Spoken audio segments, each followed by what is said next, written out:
Welcome to a brand new episode of Johnson's Crib. Today I'm here at Beagle's crib. How you doing, Beagle? I'm doing great, man. Welcome back to the cribbo. Welcome back to the studio. I'm super glad to be here. Super glad to, bring you guys another podcast. Let's just kind of get right into it and talk about how last week was a weird week. Yes, the week of the underdogs, I want to say, man. It really was. The week of the unexpected. And I always do parlays or bets where I'm like, you know what, I'm going to bet on the underdogs. And I'm like, oh, it's never going to slap. If I would have done that, it's been wild. I think they said there were 5 underdog teams, and like if you would plus $100, you would have won I think they said 475. It would be like 14K right there on the underdogs. Shoot. I mean, that would have been a big payday. But it's just like for example, the Jaguars beat the Bills. That is definitely not someone who I'm like, no matter what parlay I'm putting, I'm not putting the Jags over the Bills. Just I know realistically, it's not going to happen. Out there in Jacksonville that got some faith in their team, but you're right. You're right. Hey, and you won. You won by 3. It was a hard fought win. Josh Allen sacked Josh Allen. He picked off Josh Allen too. It was a crazy Sunday. So with that being said, my record from last week is 8-6. And Beagle went 5-9. So, like I said, a big oof. I think it's the worst week of it, the whole year for either one of us. I mean, honestly, it really was. So I put Beagle at 77 wins and 50 losses. But I'm right there trailing him. He's still winning closed a little. In both categories. I'm at 75 wins and 51 losses.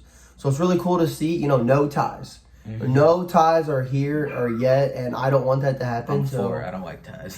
So, I think they should have a rule where, you cannot tie. No, you have to keep going. I feel like what they need to do is go back what they used to do and just have sudden death. Where, first team, even if it's a field goal, it's out of here. You're done. Yeah, first team to score is first team to score. It's like your defense just didn't stop our offense. So, it is what it is at the end of the day. So, freaking Brett Favre. If the refs can be like the refs this Sunday, in the Bears and Steelers game, then I think we can change some rules around. Well, we'll definitely talk about that in a second. I'll say we'll definitely get into that. So surprise of the week. So there were actually a lot of them just because this week was so weird, so crazy. Just just didn't really understand why this week went the way that it did. That's why you love the NFL though, because they just have these type of weeks where you're just wow, really.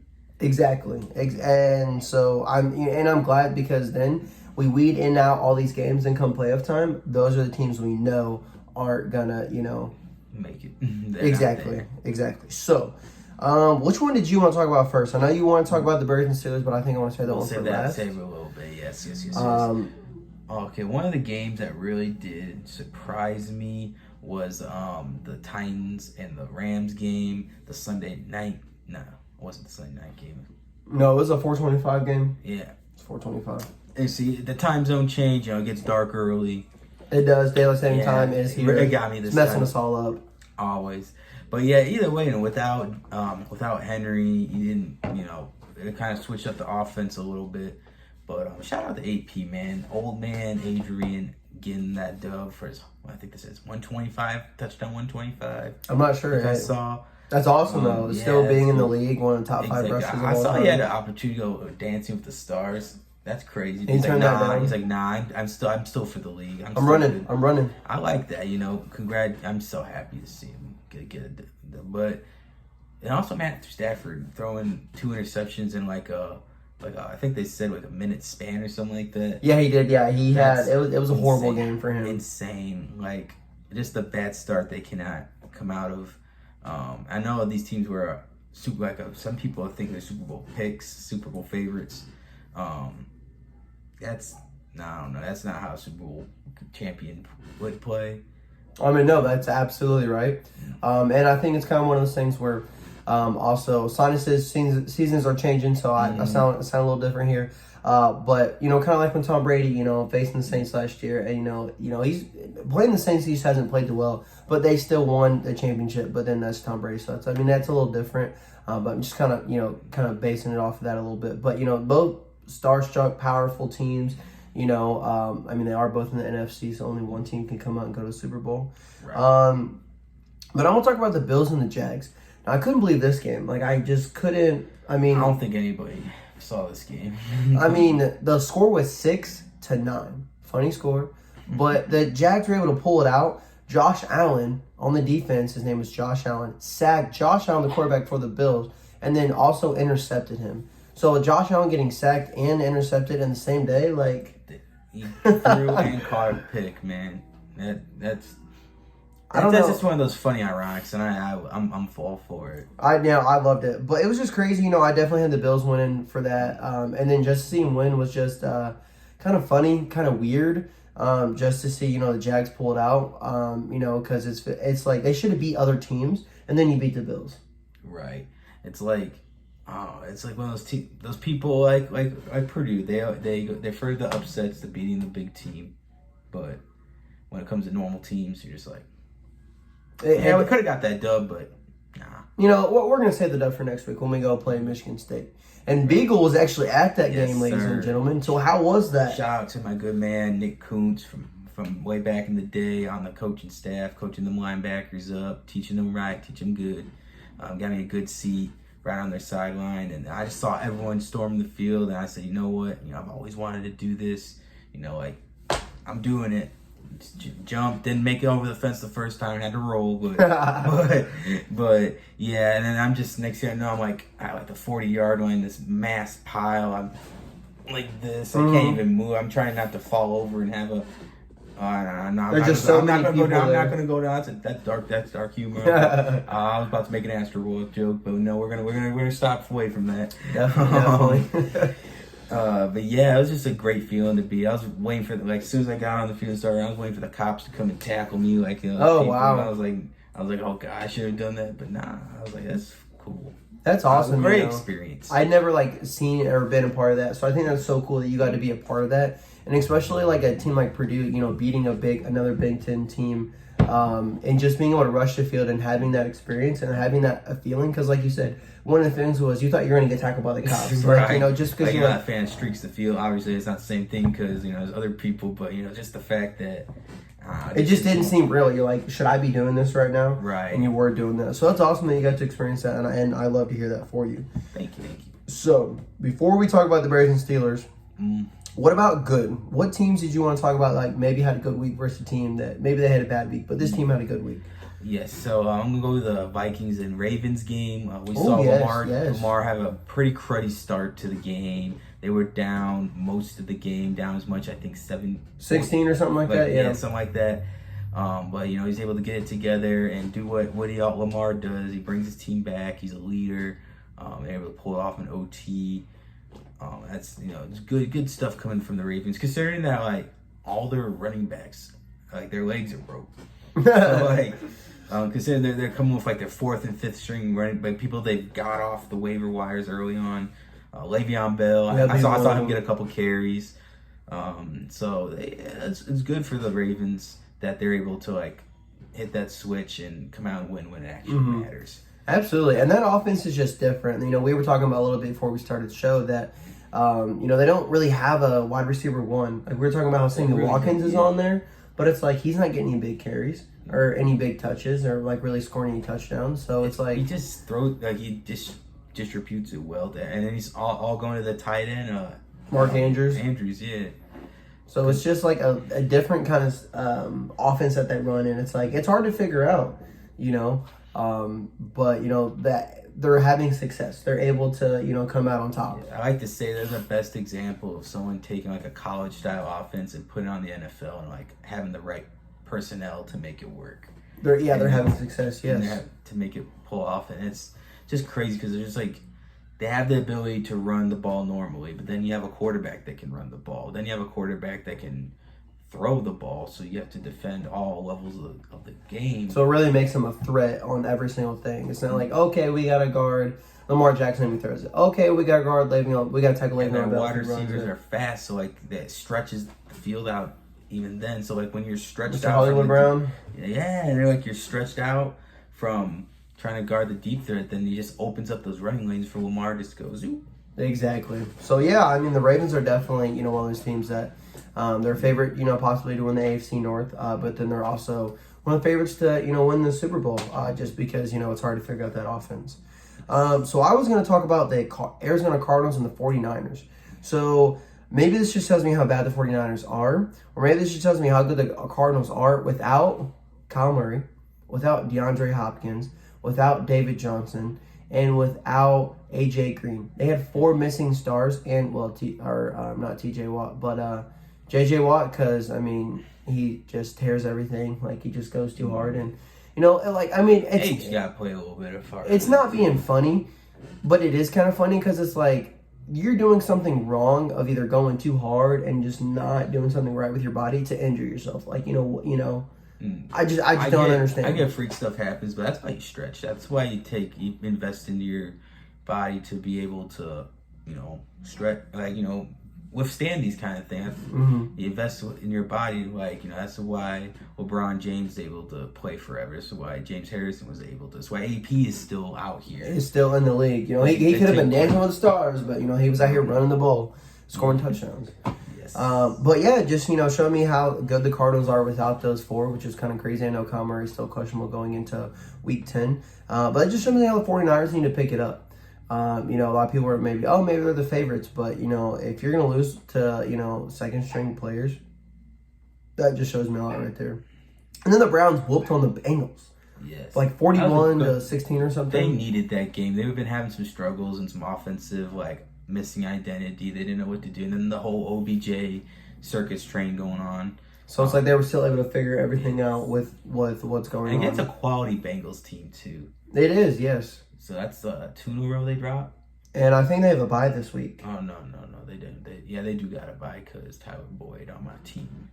On your fantasy team is not playing this week. So, you know, byes really do hurt when it comes to fantasy football here. You know, we all know that, you know, it can win or break, make a season.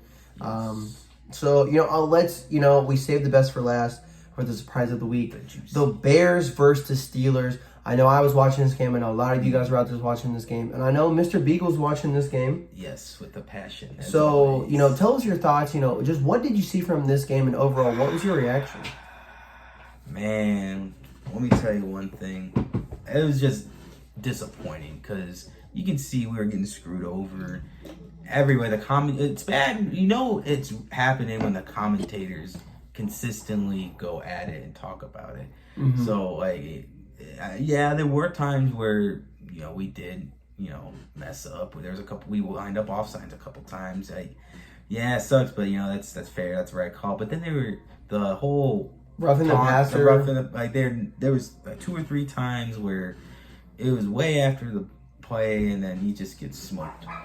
And this is Justin Fields. This is your quarterback. He's a young dude. Like, I get, like, you know, he's young. You can't always get those calls, but like at least 1 or 2 of them, that extends a drive in itself right there.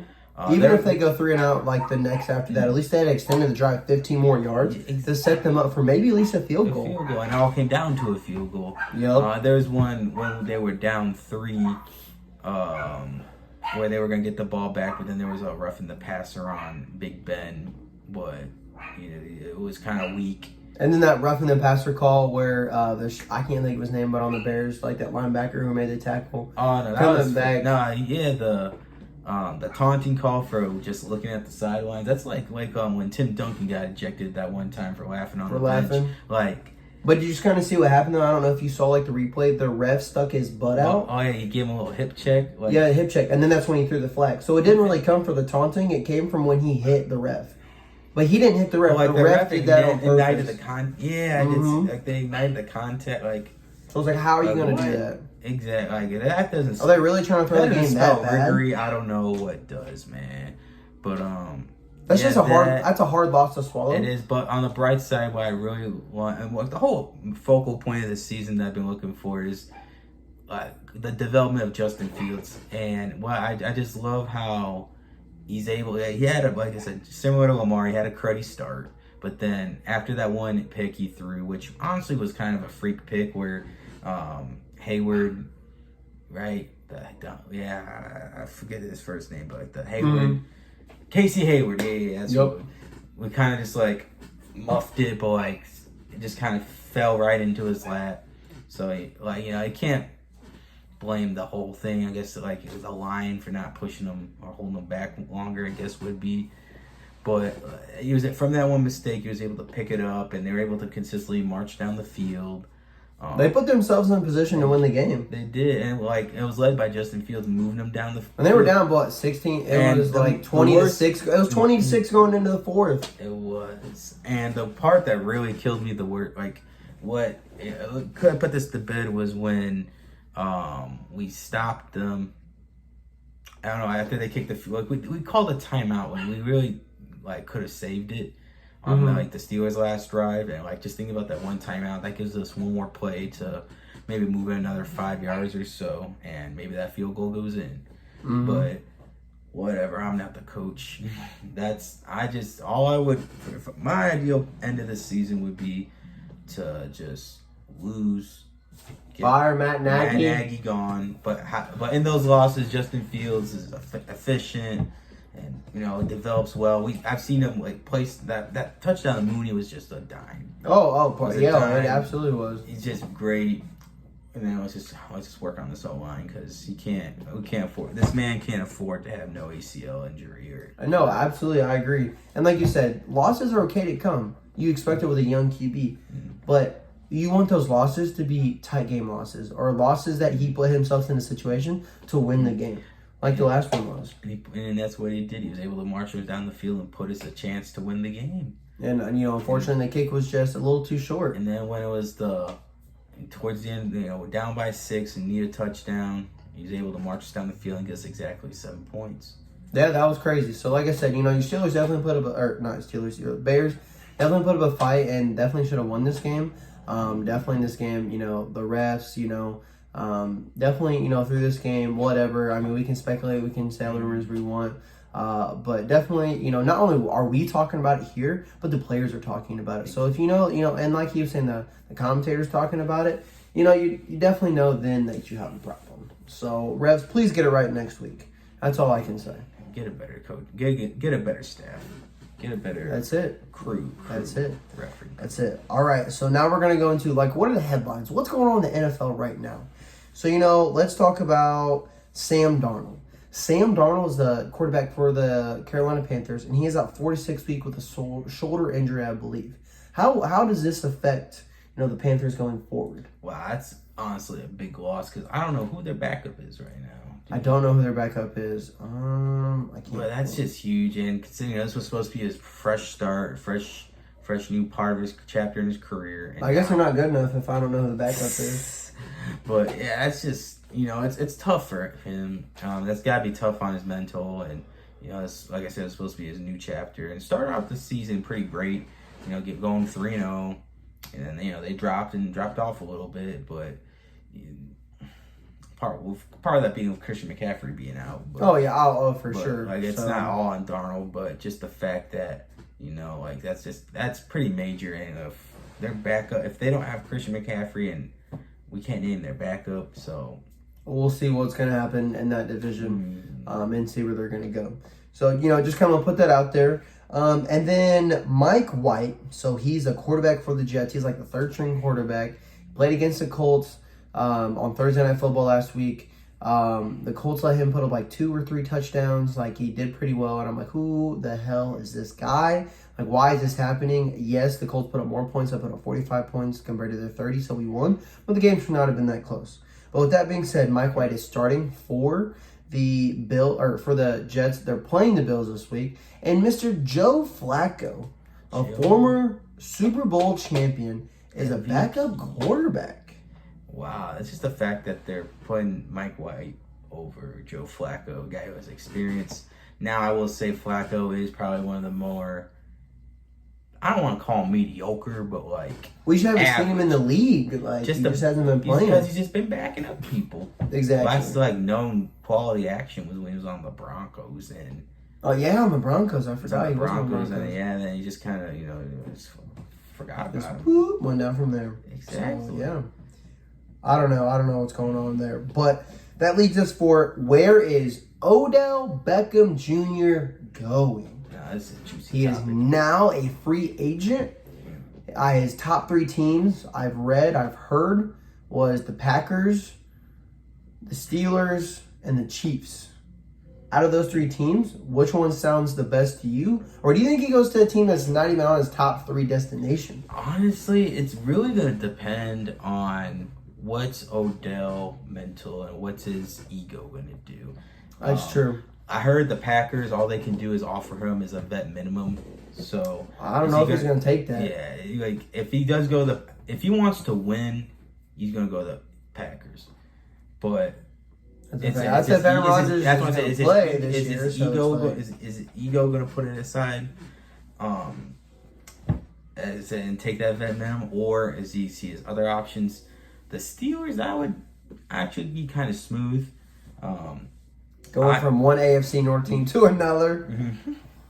That'd be kind of funny. I personally think he should go. I think the Raiders would be a great fit for him, just because of their, they're in need of a wide receiver. They went out and signed Deshaun Jackson, but having Odell would be another solid pick to have. And Derek Carr, he's a good quality quarterback. Good quarterback. Not all your eyes Raiders, on Darnold Waller. Raiders are a nice middle of the pack team. They're not bottom, but they're not top, and he could potentially help take them to that, better quality.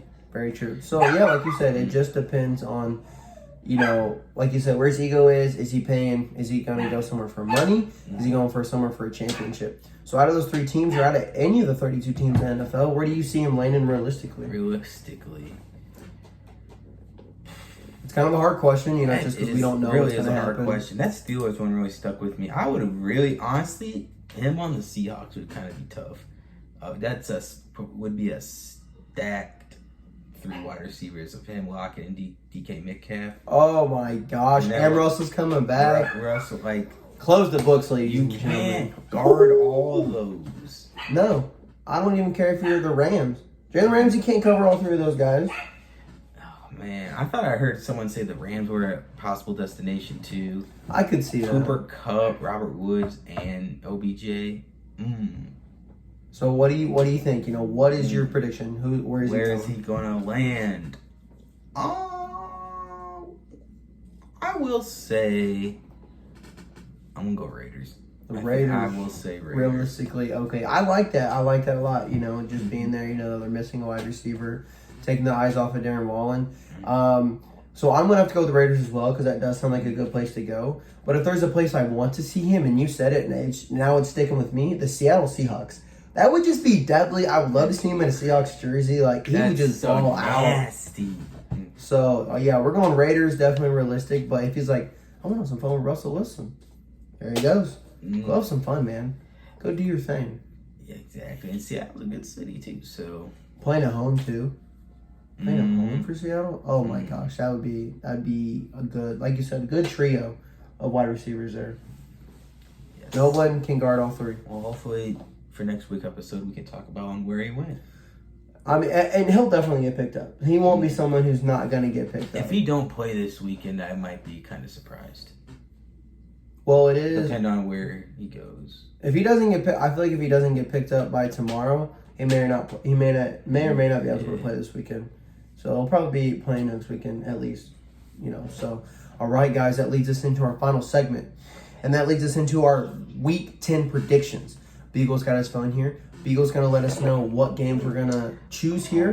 We're super excited, and we're going to have a better week and a greater week. It's going to be phenomenal. Let's go. I don't know how many games this week, but let's go 12-0. Let's go 13. Let's go 14-0. I don't know how many teams have a bye this week, but let's not get a loss. All right, so week 1, we got the Ravens at the Dolphins for Thursday Night Football. Ooh, so that's tomorrow. Yes. Okay. With that being said, I don't really think there's too much of an issue here. I think if the Ravens' offensive line is not beat up, the Ravens win this one. I think the Ravens take this one too. Just the Dolphins not feeling it right now, and the Ravens just have all the momentum. I really don't. Coming off that win versus Chargers. Yes. All right, next we got the Saints and Titans. Saints are on the road. Saints are on the road. Yes. Man, Jameis Winston just isn't playing this year. I know it's, the year of the backups, but, with AP and with that addition, I think the Titans are going to win this one. I'm rolling with the Titans, too. They really surprised me with the fact that what they were able to do without Derrick Henry. So I feel Rams. Yes, and I think this is exactly why they went out and got Julio. Not necessarily for just the fact that if Derrick Henry got hurt, but just the fact that show that, our passing game's, stacked up and ready just in case. He hasn't got a touchdown yet. Really? This year. He had one, but they called it back because his foot was on that end of the end zone, on the back of the end zone. Dang. I was upset. I bet on him that game. But I like Julio, so I hope he gets a touchdown. I hope this weekend he gets a touchdown. All right, move on to the Bills. And the Bills going to New York to play Mike White and the Jets. If the Bills have another week back-to-back, I'm going to cry so hard. But I'm going to make a parlay this time with the underdog 20 just because I have to. But I'm going Bills. Just because I'm with you again, right? I'm going with the Bills. I think, the Mike White might be that dude, but the Bills, man, I just, I know they Josh Allen is pretty hurt about that loss. About getting owned, having the other Josh Allen be the better. So I feel like he's going to let all his frustration out. And it's a divisional game. He's going to let all his frustration out. About to smoke him. So then we have the Lions facing the Steelers. Steelers come off a weird ass win. I don't know how, but the Lions don't have a win yet. I was thinking about this game. I was looking at it earlier. Do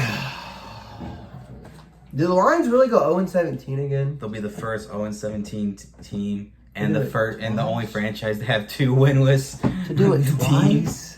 Like there's only been 2 0-16 teams in NFL history. If they do it, they'll be 3-0-7, and 2 of them will be the Lions. Like I think TJ Watt's gonna have a day with Jared Goff, so I'm going Steelers. I'm going Steelers too. Home field. If it was in Detroit, I might have gone with the Lions, but Heinz Field's just a crazily energized field. That is true. And like I said, that Lions win I feel like is gonna come. It's just when is it gonna come? Mm-hmm. All right. The Jags and Colts. This is an AFC South showdown. The Jags are coming off that win versus the Bills, but I don't think they can do it back-to-back. So I'm going Colts here. Yes, I'm going with the Colts. Jags, that was a great team win. No one saw it coming, but coming to Indy, and it's the Colts, yeah. All right, what's the next game for us? Ooh. Okay. Ooh. Back to Bucks going to D.C. to play the Washington football team. Ooh, this could be a good game for sure. I feel like. Yes. I'm going to roll with the Bucks on this one. The Bucks, okay. Yeah. I think this can be a close game in the first half, but I think second half the Bucks run away with it. Mm-hmm. Yeah, this will be a great, they faced off in the playoffs last year, so I think it'll be a good rematch, but the Bucks are still going to roll with this one. It will. Yes, the Browns are going to Foxborough to play the Patriots. Man, just with what Mac Jones is able to do this year and Bill Belichick, I mean, I feel like I can't count the Patriots out in a lot of games. I just can't. With Odell moving on and from the Browns and Baker still being able to play well, I'm rolling with the Browns. You're going with the Browns? This game got me thinking a little bit because Mac Jones, Bill Belichick knows something about out-of-shape quarterbacks and just knowing how to make them play good. It's in Foxborough.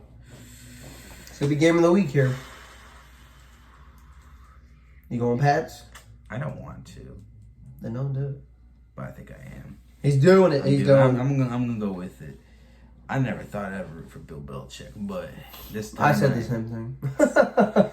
I like Mac Jones though, so. All right, we got the Panthers going to the desert of Arizona to play the Cardinals. Playing the Cardinals. Sam Darnold being out. Maybe Kyle Murray is questionable. But I think the Cardinals are going to get this win. Yeah, I feel like the Panthers are actually worse than the 49ers.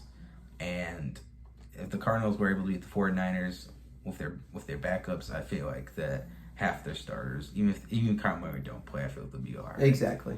So then you have the Atlanta Falcons playing the Dallas Cowboys. Cowboys are coming off a devastating loss to the Broncos. The Falcons are coming off a win to the Saints, a very close win. Beagle, who do you see here? Like, do you see the Cowboys bouncing back? Yes, I feel like the Cowboys bounce back. Zeke's gonna have a game, but I feel like it will be a close one though. Kyle Pitts is out here having a year 2. Yes. I feel like you can't count them out, but I'm gonna go with the boys. Go with the boys. We're going with the boys. So what's our next game there? We got the Vikings going out to LA to play the Chargers. Man, this is going to be a good game. I don't know what's going on with Dalvin Cook right now. I know I've heard some few things. I don't know if he's going to play this week or not. But with that being said, I think the Vikings still get this win. I'm saying so. We're going against the road. I feel like I'm going with the Chargers. Justin Herbert, he had a little rockiness, but just enough to be able to beat the Eagles last week. And yeah, going with the Chargers. All right. The next game is the Seattle Seahawks coming in and playing the Green Bay Packers. I think Russell's making his return. I don't know if Aaron Rodgers is making his return or not as well. So with that being said, man, I feel like this can be a hard game just because, I don't know who's playing. But just based off of what I know now, if Russell plays, I see the Seahawks winning this game. But if he doesn't play, I see the Green Bay Packers winning. So I think I'm going to go with the Green Bay Packers. Green Bay? Go Packers. The Packers without Aaron Rodgers only put up like in the whole time he's been there, they only put up 13 points a game. So when you're putting up less than 2 touchdowns without your man, it's definitely tough. I don't know if he's playing. I'm going with the Hawks on this one. Going with the Seahawks. So, that's really not a bad pick at all because I really thought about it myself. So yes. Next, we got the Eagles. Hold on. Let's see. Zach Levine slams 360 dunk. Nice. Okay, we got the Philadelphia Eagles going out to the Mile High to play the Broncos. We got. We're going Teddy B. Teddy B. We're going with the Broncos. Broncos come off a big win against the Cowboys. I'm actually gonna roll with the Broncos too. Gonna roll the Broncos as well. Yeah, I'm running out of space here, so it's I'm gonna just rewrite this. But okay, cool. And next we got the Chiefs going to Vegas, the Sin City, to play the Raiders. That's gonna be a good game too. The Raiders are gonna play well, I feel like. But I think this is a turning point for the Chiefs. This divisional game, I think the Chiefs win. Yes, the Chiefs I feel like now must be in a must-win situation. It's week 10, and they're still chilling at the near bottom of the standings for their division. It's gonna be a good game. It will. Chiefs defense is horrendous. Give me the Raiders. I'm gonna go with the Sin City. Give me the Raiders. Okay. And then for Monday Night Football, we have the LA Rams playing the 49ers. Now, I feel like this isn't going to be too much of a debate, but it could be. 49ers did wet the bed versus the Cardinals, and they, had a lot of players out. So I don't think it's going to be too much. I think the Rams are going to bounce back from that loss. But I don't know what the 49ers are going to do. Like I said, I think this will be a close Monday night game. But I think the Rams pulled out by 3. Yes, I'm going to go with the Rams too. I feel like last week I'm going to call it a fluke, but just a bad start. Matthew Stafford typically don't have bad, you don't play that bad. In his stretch of his career, hasn't ever been that horrible for that much long of a time. And they're coming off a pretty cruddy 49ers. So, yeah, I'm going with the Rams on that one. And those are your games. All right, so he's going with the Rams. So those are the games of the week. Beagle said it for us here. So thank you guys so much for tuning in. Thank you guys so much for watching. We're just excited to, see what's going on, see what's happening, because there's just different news every week. Every week's a new week. Anything can happen. One team could be at top and then at the playoff standings, and then that same week they could go to 4th. And you just never really know what's going to happen. So we're super exciting, and injuries happen as well. Unfortunately, but that's part of the game. It is part of the game. And AP got a shot again, and he scored a touchdown. So congratulations to Adrian Peterson. So thank you guys so much for tuning in and watching. And next week we'll bring you another episode. This episode does come out tomorrow at 10 a.m. or 11 a.m. So go check out, go watch it. I'll post it on my story, and go give us some love and comment what you guys think below. Peace out. Until next time.